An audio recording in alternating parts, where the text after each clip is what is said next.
Estamos na nossa aula 8 do Projeto Narrados, no curso de Psicanálise da Universidade Federal do Vale do São Francisco. E hoje a tentativa é de terminar o texto do Inconsciente, que nós já começamos no semestre passado, falando do tópico 4, do 5 e do 6.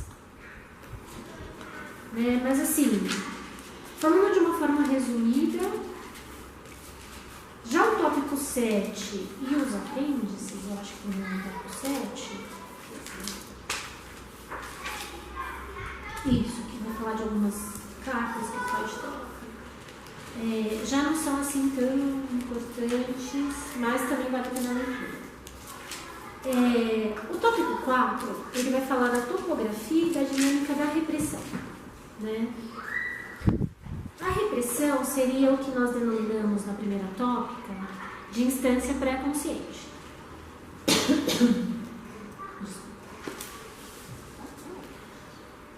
Quando Freud vai propor a tópica, né, ele coloca a repressão como uma forma de, vamos pensar numa forma de membrana plasmática que permite que alguns conteúdos possam ser conscientizados e outros não. Membrana plasmática é a membrana daquela célula vegetal, né, que trabalhava por osmose, ali que encostava na outra, tinha transmissão de água. Né?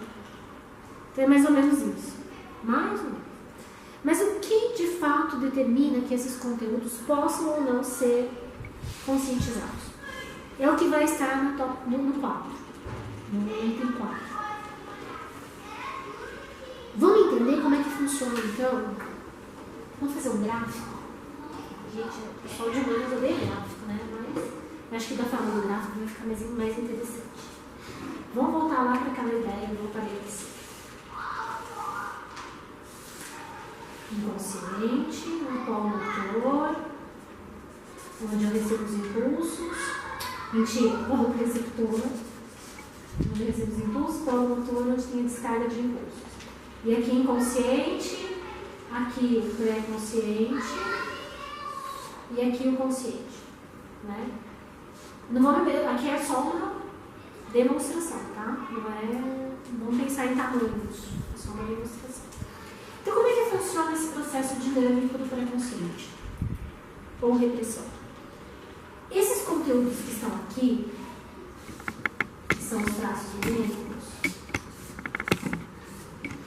eles estão carregados de libido e de desejo. Então, vamos imaginar uma caixinha aqui, com uma entrada,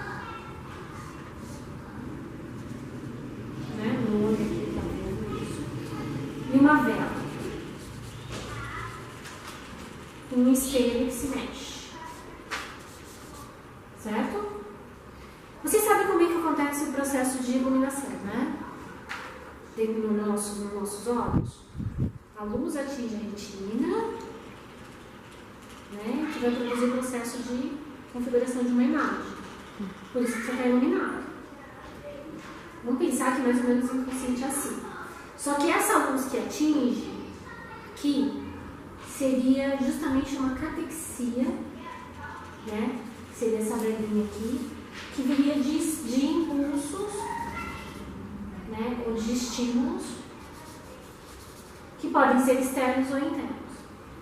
Conforme a importância desse estímulo, esse olhar se volta para esse espelho, que vai refletir em algum conteúdo inconsciente.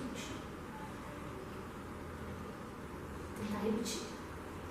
Então, a repressão, ela vai funcionar justamente como esse negocinho aqui, essa bolinha, né? Eu tenho um olhar que vai ser iluminado por essa energia, né? E vai fazer com que ele se volte para esse espelho e esse espelho vai direcionar para algum tipo de informação que está contida aqui dentro. Né?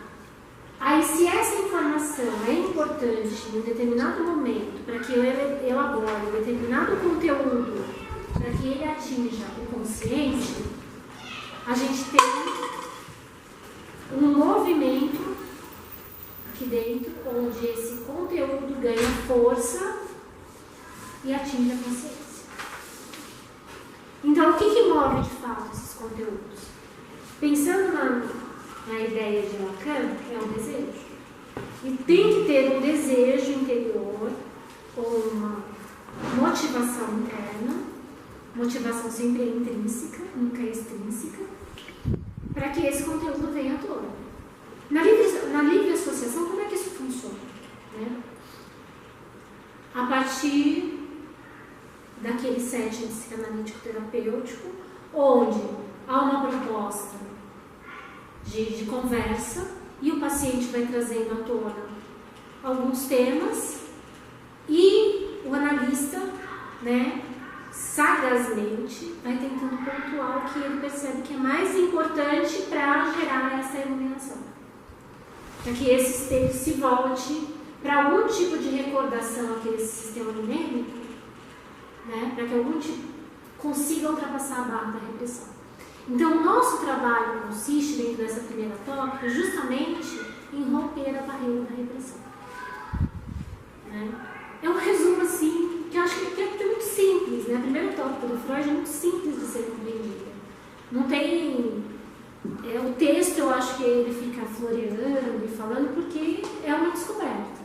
Mas, basicamente, é isso. Não tem muito o que fugir disso. E se passa essa barreira aqui, chega no consciente, faz o que ele tem que fazer, né, que é talvez elaborar algum tipo de trauma, algum tipo de situação que esteja mal arranjada. Eu gosto dessa palavra arranjo, eu já falei isso e repito. Porque acho que arranjo define muitas coisas. Né? Eu não gosto de solução, né, resolvida. Eu acho que nada é resolvido. Elaborado, será? Elaborado também, né? Mas eu gosto mais da palavra arranjado. Porque arranjo, né, me parece uma coisa possível de ser desarranjada, rearranjada. Né? Por exemplo, essa mesa tem um determinado arranjo de coisas. Se de repente isso aqui não me serve mais, eu posso mudar. Né? Não me serve porque, por quê? Eu não sei, eu estou enjoada. Eu quero que, sei lá, o monitor venha pra cá. Ou eu quero não sei, quero ter uma nova visão quando eu entro aqui da mesa. Então eu posso fazer um outro arranjo. Né? E eu acho interessante esse movimentar de peças internas. Né? Eu vejo o arranjo mais ou menos assim. Né? Eu sempre falo dessa ideia da minha visão, né? Porque toda interpretação dos textos é uma releitura. Pode ser que não bata com a releitura de vocês. Né? Então a intenção é que cada um leia e tenha a sua própria leitura e construa em cima disso um conhecimento muito próprio e particular. Quando for para a prática clínica, cada analista trabalha de um jeito.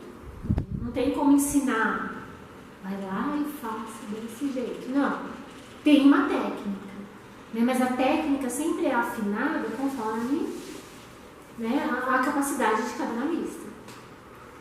Eu não estou com mais capacidade ou menos capacidade. O tipo de capacidade. Né? Tem alguns que são mais introspectivos, tem outros que são mais ativos. Enfim, tem outros que gostam de iluminar muito isso aqui. Né? Tem outros que preferem dar esse trabalho mais para o paciente. Né? Depende muito do feeling pessoal de cada um. Né? É importante aqui a gente entrar em contato mais uma vez com a palavra catexia. Né? Catexia é uma palavra que sempre vai se repetir no nome do Freud, e catexia tem o sentido de energia. Né? É energia. Então, se eu faço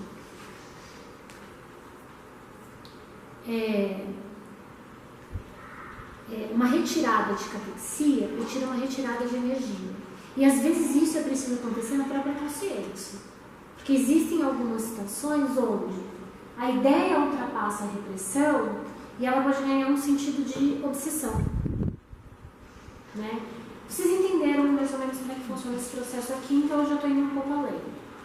Né? Porque se a gente ficar muito preso ao texto, e esse texto depois ele vai ganhar novas cores quando Freud vai trabalhar com o id, ego e superego, mas ele é básico no sentido de entender a fundo como é que foi a criação do termo inconsciente, né?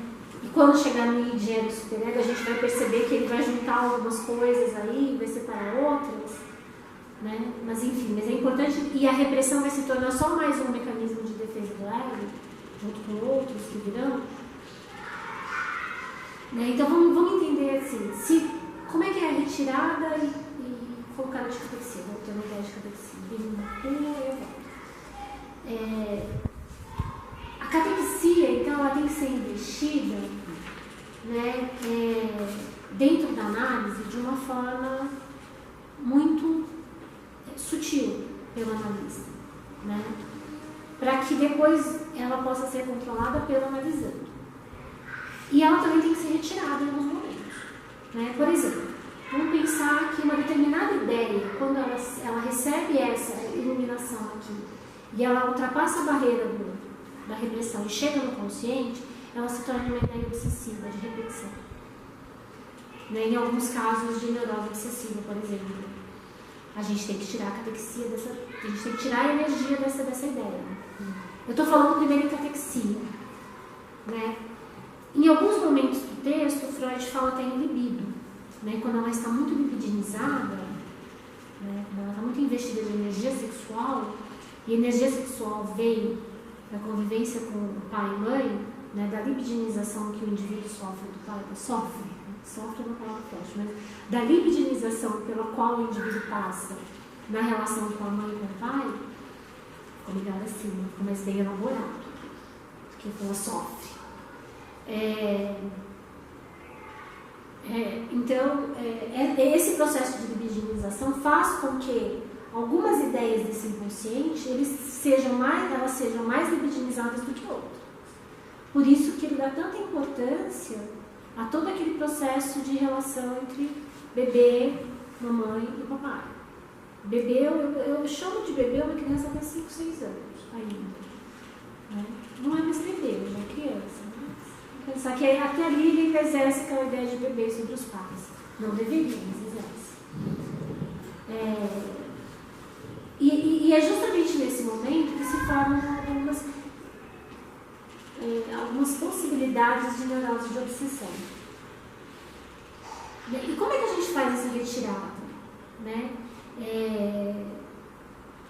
Às vezes em análise, vamos pensando exatamente no caso do obsessivo, eu não estou me prendendo muito ao texto, a gente vai se prender depois, tentando fazer com que esse obsessivo perceba o sofrimento que é. Né? A ideia repetitiva. Como é ruim aquilo. Né? Como não é bom. Como é um caminho errado de libido que ele recebeu. Né? Você não vai chegar e falar para ele assim, você recebeu um caminho errado de libido, né? Isso traz sofrimento, então a partir de agora você trate de entender de uma forma diferente. Não. Né? Você nem pode falar libido, catexia, essas coisas, né? Isso é coisa de querer mostrar conhecimento e o seu paciente não está nem aí do seu conhecimento. Né? Ele quer que você resolva o problema dele. O que você pode ir mostrando aos poucos é como seria legal, né, um outro tipo de comportamento, ou fazer com que ele comece a se questionar se aquele comportamento, aquelas ideias ali, se vem dele mesmo, de onde veio, por que se repete. Né? A ideia é sempre do questionamento, né?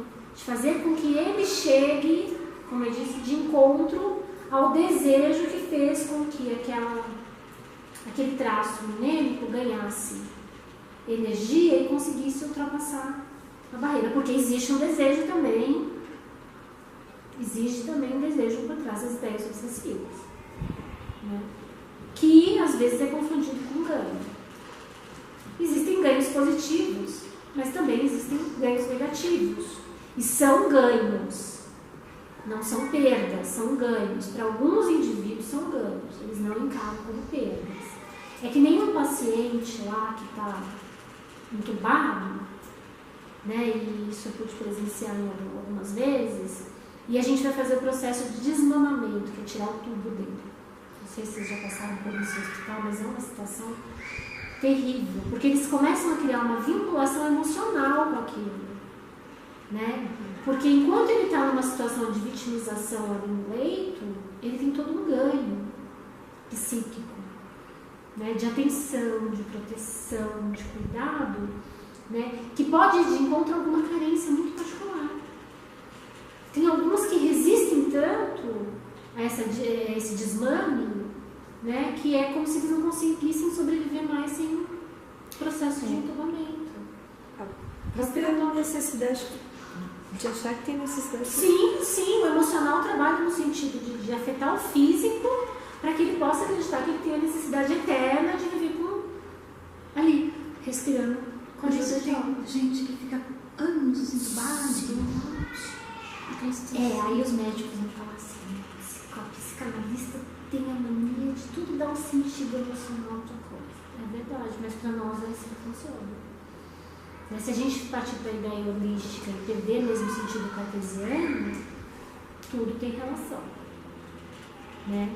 Até a existência de algumas doenças, ou de quase todas.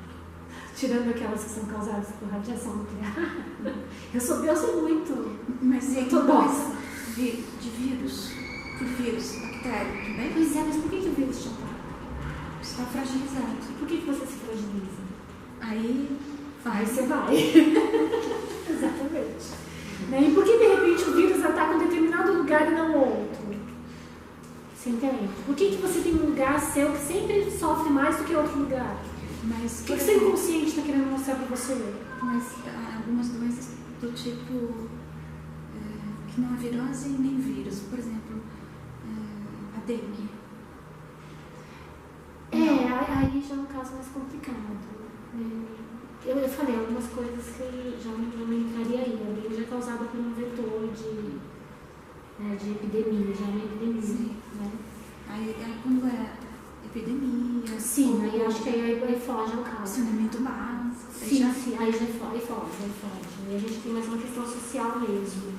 Eu acho uma questão social grave, inclusive. Muito estranho o país ainda morrer gente de dengue. O Zika vírus, né? Microcefalia. Enfim, mas o quanto também o inconsciente daquela mamãezinha ali não está trabalhando na ideia de que aquele bebê não cabe na vida dela, sei lá. Não sei. Eu sempre fico no talvez. Eu li uma coisa interessante que cabe muito bem aqui, de um amigo meu psicanalista de São Paulo, de um grupo que eu participo no Facebook, que ele foi questionado na seguinte questão: por que vocês, psicanalistas, sempre falam tudo depende? Aí ele falou assim: depende. Né? Porque realmente tudo tem uma dependência. Né? Esse cara é bárbaro. Assim. Além de nós compartilharmos algumas ideias, nós temos um grupo psicanalítico que compartilha as mesmas ideias políticas, sociológicas. Então é um grupo de muito crescimento, muito interessante esse grupo. São psicanalistas de São Paulo, apesar de eu não estar mais lá, mas enfim, valeu, Ricardo. Se um dia vocês verem. Né?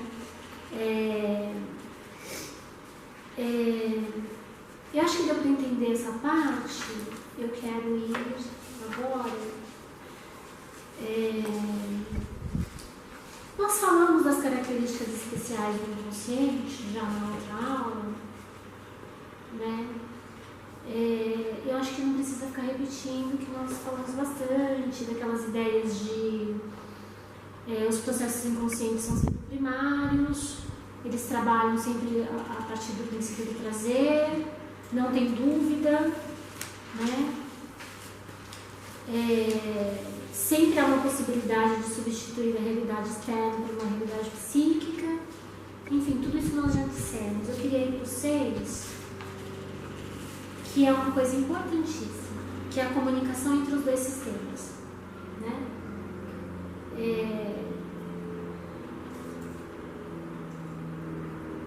Tá. Vamos pensar assim. São sistemas autônomos. Os dois sistemas seriam o inconsciente consciente, pré-consciente e inconsciente. Aqui vamos pensar dois sistemas como inconsciente, pré-consciente e consciente num só. Tá? Porque aí já vai facilitar para a gente entender o que é. Essa comunicação, ela determina muitas coisas. Ela determina, inclusive, psicopatologias, né? Quando essa comunicação dá conflito. E essa comunicação, ela se estende ao meio externo também, né? Vamos pensar, tudo isso aqui faz parte de um aparelho psíquico metafórico, criado fora da base neurológica, e que vai contar com o meio externo como coadjuvante. Então, são instâncias distintas e que funcionam concomitantemente, ou seja, uma não está dormindo enquanto a outra está funcionando. Quer dizer, eu estou num processo consciente e inconsciente ao mesmo tempo. Um está interferindo no outro o tempo todo. Isso é bem importante. Tá? Até o Freud fala no primeiro parágrafo isso. Seria, não obstante errôneo, imaginar que o inconsciente permanece em repouso enquanto o trabalho da mente é realizado pelo pré-consciente e consciente. Não. O inconsciente não existe só quando a gente sonha. Ele está determinando, inclusive, como nós agimos de uma forma consciente. Claro, senão não teria sentido. Né? Óbvio, chega a ser até meio óbvio esse texto em alguns pontos. Né?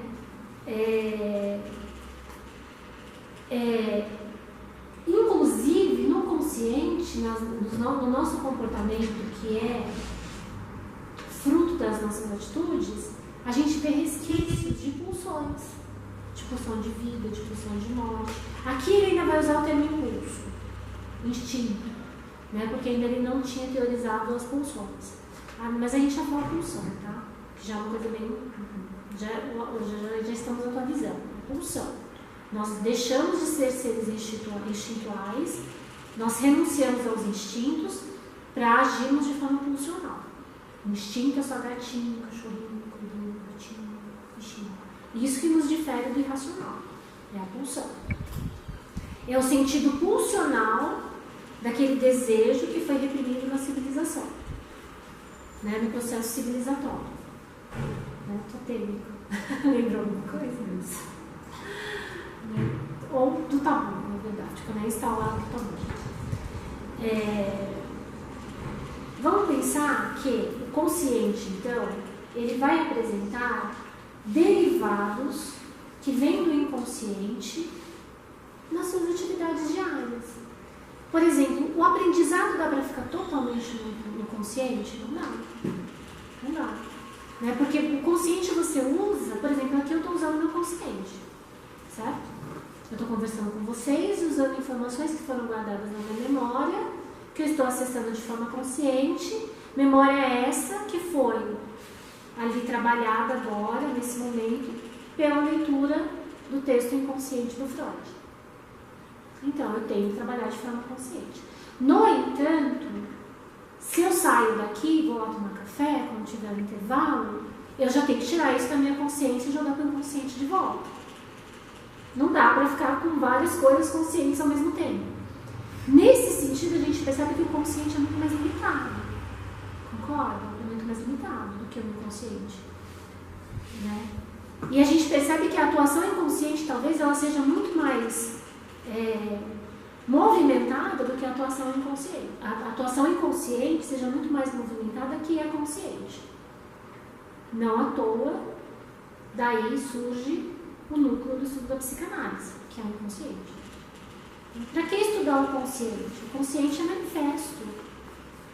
Né? Tá aqui, estou conscientemente falando com vocês. E o inconsciente é tipo um baú lá que está tudo guardado? É latente. É um baú. Né? Mas não está tudo guardado. Vamos pensar assim. É um arquivo, não é um arquivo morto. Está movimentando, ele não está guardado. Lembra sempre, tem energia circulando no inconsciente. Então ele não está parado, não está guardado. Tem energia circulando. Então, todo o conteúdo está circulando e está interferindo em você de forma latente. Né? Então, seriam vários baús num navio, fazendo assim. Eu penso numa alegoria mais assim. Um baú quietinho não incomoda, né? Eu acho que um baú quietinho a gente ignora e deixa lá. O inconsciente não é esse baú quietinho. O inconsciente é aquele menino levado que se esconde embaixo do lençol, fica ali atrás do sofá te cutucando. Aí você olha o canto. Eu penso numa alegoria mais assim, né? E até você imaginar que você não está sendo cutucada por um fantasma, que é só um menino levado coberto pelo lençol, né? Olha só o quanto de coisa inconsciente, conscientemente você pode fantasiar. Vou tentar dar uns exemplos aqui que eu acho que são mais importantes do que a teoria. Eu vou levar a questão para um trabalho meu que foi incipiente, que não deu prosseguimento, mas quem sabe um dia, né, que é sobre traumatofilia. Traumatofilia, para quem já sabe, é o prazer em sentir dor se machucando. São aquelas meninas, adolescentes que se cortam, que se machucam. Né? Eu tenho uma série de pacientes entre 14 e 21 anos que têm esse hábito. Né? E o que eu fiz em determinado momento foi fazer uma espécie de inventário sobre as características de personalidade dessas meninas. Foi um trabalho muito interessante que eu tinha a intenção de submeter e acabou ficando segundo plano, mas quem sabe disso? Né? E eu pude perceber muitas coisas em comum delas. Primeiro, uma característica histérica muito forte. Né? Elas eram ou a histérica, que a gente chama histérica do luxo, né? Aquela que chega toda... ou aquela histérica deprimida. Mas o que, né, mais caracterizava a histeria era a questão teatral do comportamento. Né? Tanto a ideia do aparecer demais quanto a ideia do aparecer de menos, né, era teatral. A histérica tem muito esse comportamento teatral. O histérico também, tá? A gente não pode falar sobre a histérica mulher. Uma outra coisa que eu observei nelas é que todas elas tinham problemas sérios com o pai. Né? Era um pai que era muito adorado, mas ou que tinha problema com alcoolismo ou com drogas. Todas tinham a mesma questão. Todas elas tinham uma relação religiosa extremamente conturbada. Não tinham uma religiosidade assim muito bem definida, então elas ficavam vagando. E eu tive experiência com adolescentes de várias religiões, isso foi muito interessante. Tive com uma evangélica que fazia isso, com uma católica, com uma que era espírita, com uma que não tinha religião, né, mas se dizia católica por ter sido batizada, e todas elas, elas falavam de experiências espirituais, viam vultos, tinham aquela ideia de que tinha sempre alguém presente, meio persecutório, né? Tinham aquela questão do fantasmagórico muito presente, né? E muita dificuldade em relacionamentos amorosos e afetivos. Tem várias, mas essas foram as principais. Tem uma menina assim que se corta e ela se acha feia e ela é linda. E a mãe dela falou que ela se acha feia, ela não se autoestima muito baixa também, outra questão de autoestima. Mas aí cabe na questão histérica. Porque a gente tem a histérica que se acha total, com a autoestima elevadíssima, ou a gente tem aquela histérica que é narcisista, sempre né? Mas que se coloca naquela posição assim, eu acho feia, que está esperando que você diga o contrário para ela. Você pode ter certeza disso. Né? Ela sempre está esperando que você diga o contrário. Por isso que ela vem com esse discurso assim, eu sou feia, eu sou sem graça. Porque ela sabe que ela não é. Né? Mas isso tem que estar associado a outros traços histéricos. Não vamos calcular que a histérica é só isso. Mas existe essa histérica de autoestima rebaixada necessitando uma atenção. Isso já demonstra que teve um déficit de atenção na infância. Por isso talvez até tenha se estruturado como histérica. Essas meninas que se cortam, como chama isso? Traumatofilia, o prazer em sentir dor, em se automutilar. Né? E tem várias formas de traumatofilia. Quando você se refere a déficit de atenção, você está falando da doença? Não, déficit de atenção familiar. A família pessoa não deu não atenção presta suficiente, não prestou atenção nessas coisas. Então vamos pensar, como é que é esse funcionamento inconsciente dessas meninas? Né? Como é que dá essa comunicação ali? Que é o que eu quero mostrar aqui. Por que eu peguei esse exemplo? A ideia delas é que quando elas se cortam, elas vão lá e devem acessar algum traço específico ali de uma lembrança muito antiga, onde a dor causava prazer. Alguém aqui assistiu Método Perigoso? Eu assisti, mas não... Aquela a Sabina, a personagem que se envolve com o Jung. Tem uma ideia ali que eu acho interessante, o filme todo é muito interessante, que ela sente prazer sexual quando ela apanha do parceiro. E ela se lembra do pai, que batia nela. Então era o pai que de alguma forma cometia algum tipo de abuso, violência. Então ela para sentir prazer, ela precisava acessar um traço minêmico de desprazer, né, para ter prazer sexual. Olha só a histeria aí, né? Era uma paciente muito histérica. Vamos pensar, voltando à questão da traumatofilia. Por ser adolescente, elas ainda têm uma dificuldade muito grande de dar nomes, de ter o significado do significante. Elas sabem que o significante está ali, que é o mal-estar.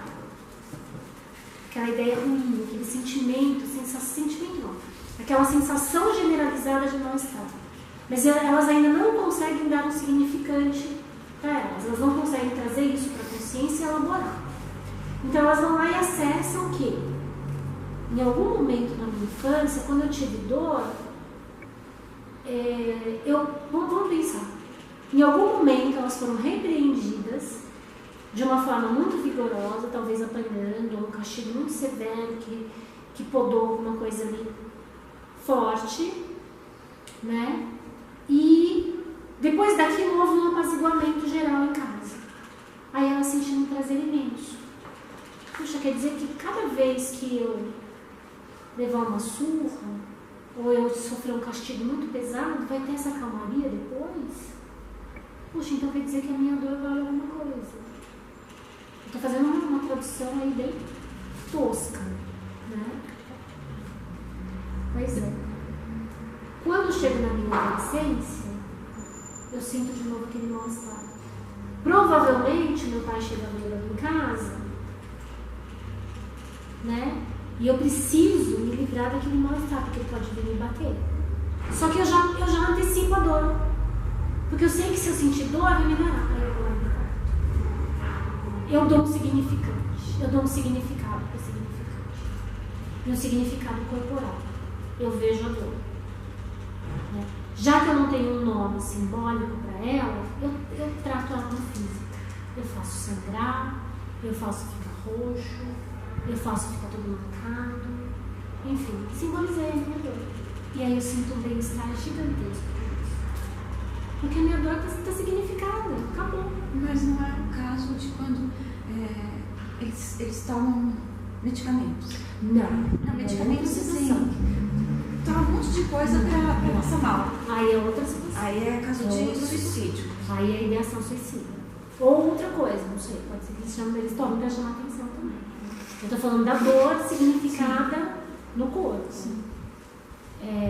E você vê, tem algumas coisas que você percebe no comportamento delas também, elas estão sempre de blusas de mão comprida, para você não perceber os cortes.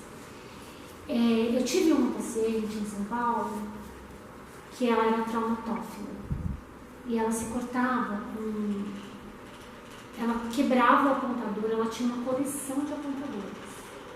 Ela quebrava os apontadores para arrancar a gilete, para se cortar com a gilete do apontador. Aí depois ela percebia que aquela gilete não cortava tão fundo quanto ela queria. Aí o que ela fez? Ela ia no mercado e comprava aqueles aparelhos de balear, ia quebrando ele todinho até chegar na pontinha para cortar. Então ela tinha uma coleção, ela tinha uma pasta com uma coleção de giletes, até que ela chegou a comprar os giletes mesmo. E ela tinha todas essas características, né? Ela tinha um pai que brigava muito, que apanhava, uma mãe que era muito ausente. E aí nas nossas conversas, e ela também tinha a questão da religiosidade muito florada. Ela disse que via fadas, que via duendes, e que ela via também coisas, vultos negros. E ela tinha a sensação às vezes de que ela via um vulto que passava por ela como se fosse um vento. Estranho. A teoria sobre isso é: o que será de fato que elas estão exteriorizando nesses vultos? São esses pedaços de ego, de pré-consciente, de repressão, que elas não conseguem elaborar. Então elas precisam colocar para fora em forma de visão mística, né, como uma tentativa de elaboração. É que nem a criança quando fala assim: tem um bichão escondido atrás da cortina. Aí você pergunta assim: mas como é que é esse bichão? Ele é grande, ele tem uma orelha grande, tem um dente grande. De fato, não tem nada lá. Mas que legal que ele está conseguindo visualizar e caracterizar, porque ele está tirando de dentro dele para fora. Ele não está querendo o bicho da gaiola, ele tirou da gaiola e pôs para fora. Antes assim, né? Tá.